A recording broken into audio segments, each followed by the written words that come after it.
ओम नमः शिवाय। हर हर महादेव। जय शिव शंभू। हार्दिक स्वागत है आप सभी का फिर से एक बार हमारे चैनल एस्ट्रो ओम पर। दोस्तों, यह सारे उपाय पंडित प्रदीप मिश्रा जी की कथा से सुनकर सूचित किए जा रहे हैं, इसलिए वीडियो को अंत तक जरूर देखें और ध्यान से सुने। दोस्तों, आप सभी जानते हैं कि सावन का बहुत ही पवित्र महीना चल रहा है और इस पवित्र महीने की कुछ विशेष तिथियों में आपको पूज्य गुरुजी द्वारा बताए गए 2 विशेष उपायों को जरूर करना चाहिए।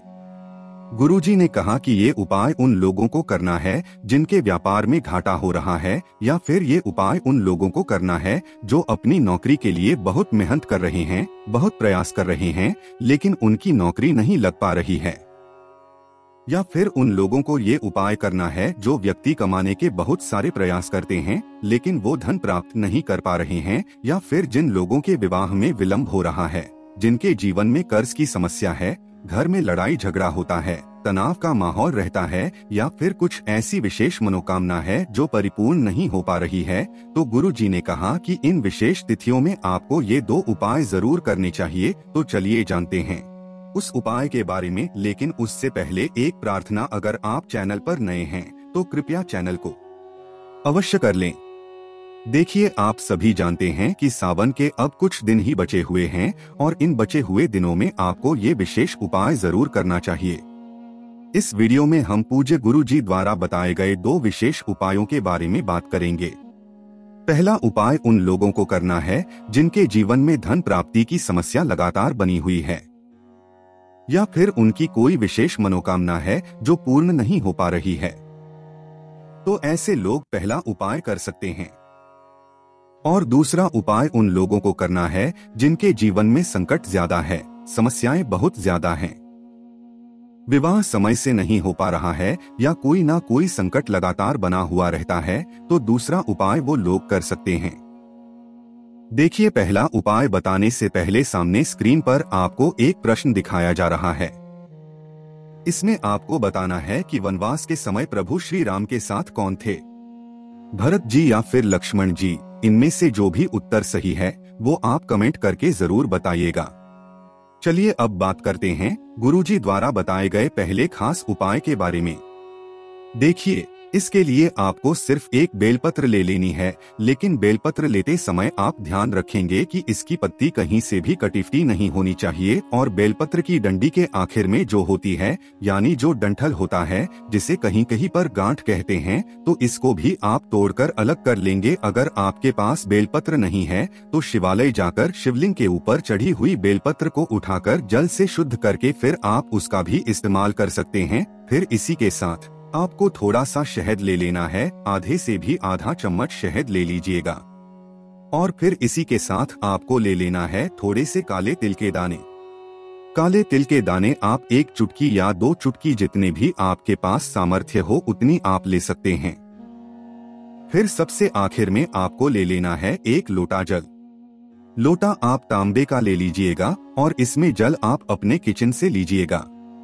अब ये सारी सामग्री लेकर आपको पहुंच जाना है शिवालय। देखिए, पूज्य गुरु जी ने कहा कि ये उपाय आप सुबह से लेकर शाम तक किसी भी समय कर सकते हैं। देखिए, पहुंचकर सबसे पहले आप एक काम करेंगे, आप जो काले तिल के दाने लेकर आए हैं वो वहीं शिवलिंग के सामने ही इस 1 लोटे जल में डाल लेंगे। श्री शिवा नमः मंत्र का स्मरण करते जाएंगे और ये काले तिल के दाने आप 1 लोटे जल में डाल लेंगे। फिर उसके बाद आप जो बेलपत्र लेकर आए हैं उस बेलपत्र की चिकनी साइड में आपको शहद से ओम नमः शिवाय लिखना है। देखिए, सामने स्क्रीन पर आपको समझाने का प्रयास किया जा रहा है। बेलपत्र की जो सबसे आगे की पत्ती हो है, उस पत्ती में चिकनी साइड आपको ओम लिखना है, और जो नीचे की 2 पत्तियां होती है उनमें नमः शिवाय लिखना है। ये आपको अपने दाहिने हाथ यानी राइट हैंड की अनामिका उंगली से लिखना है।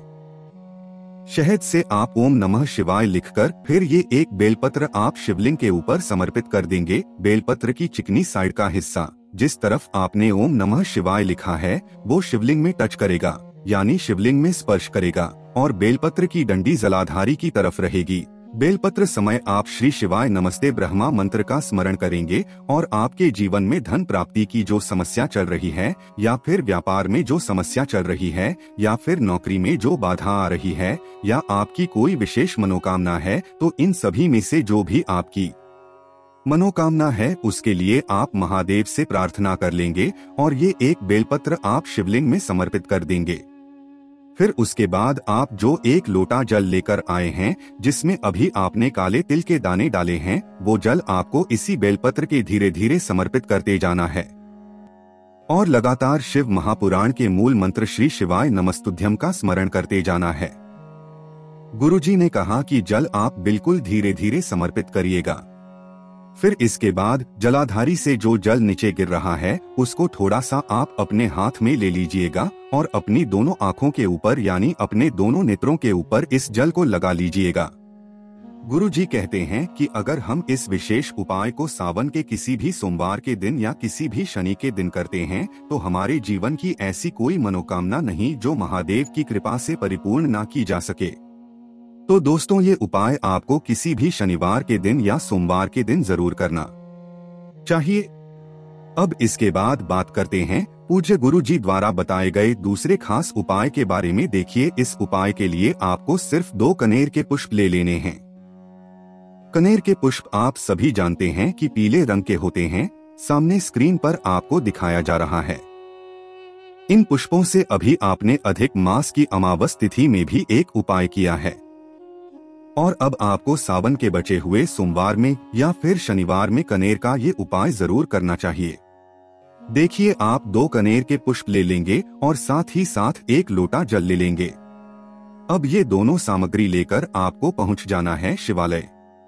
पूज्य गुरु जी कहते हैं कि सावन के इस पवित्र महीने में और जो अभी अधिक मास निकला है उसमें अगर हम कनेर के पुष्प महादेव के ऊपर समर्पित करते हैं तो इससे हमारे जीवन में जो संकट चल रहे हैं, जो विघ्न जो समस्याएं चल रही है, एक समस्या खत्म नहीं होती और दूसरी समस्या पहले आ जाती है। तो जितनी भी प्रकार की बाधाएं हमारे जीवन में चल रही हैं, उन सारी बाधाओं में हमें आराम मिलता है और महादेव की अनन्य कृपा हमें प्राप्त होती है। देखिए, शिवालय पहुंचकर सबसे पहले आप जो 2 कनेर के पुष्प लेकर गए हैं उनमें से 1 कनेर का पुष्प आप शिवलिंग के ऊपर समर्पित कर देंगे और श्री शिवाय नमस्ते मंत्र का स्मरण कर लेंगे। लेकिन आपको ध्यान रखना है कि कनेर के पुष्प की जो डंडी होती वो आप अपनी तरफ रखेंगे और फूल का जो मुख खुला हुआ होता है वो आपको अपने विपरीत साइड में रखना है।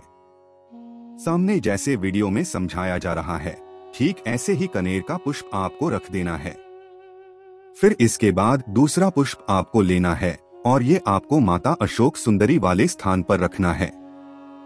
जलाधारी के बीच में जो मोटी उठी हुई लाइन होती है, कहीं कहीं पर शिवलिंग में सांप की आकृति बनी होती है, तो इस मोटी उठी हुई लाइन को माता अशोक सुंदरी का स्थान कहा जाता है और इसी स्थान पर आप दूसरा कनेर का पुष्प रख देना है।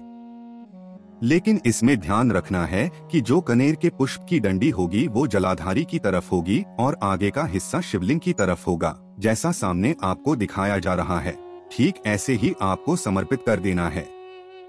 फिर इसके बाद जो आपके पास 1 लोटा जल है वो शिवलिंग के ऊपर धीरे धीरे समर्पित करते जाइए और लगातार शिव महापुराण के मूल मंत्र श्री शिवाय नमस्ते स्मरण करते जाइए। फिर सबसे आखिर में आपकी जो भी समस्या है, जो भी संकट हैं, जिनकी वजह से आप ये उपाय रहे हैं, उस संकट को दूर करने के लिए महादेव से आप प्रार्थना कर लीजिए और फिर वापस अपने घर आ जाइए। गुरु जी कहते हैं कि सावन के सोमवार के दिन में या फिर शनिवार के दिन में अगर हम ये विशेष उपाय करते हैं तो हमारे सारे संकट महादेव की कृपा से बहुत ही जल्द समाप्त हो जाते हैं। तो दोस्तों, ये थे पूज्य गुरु जी द्वारा बताया गया 2 बहुत ही खास उपाय। अगर आपको जानकारी अच्छी लगी हो तो वीडियो लाइक करिएगा। मिलते हैं फिर एक नए वीडियो के साथ। ओम नमः शिवाय। हर हर महादेव। जय शिव शंभू।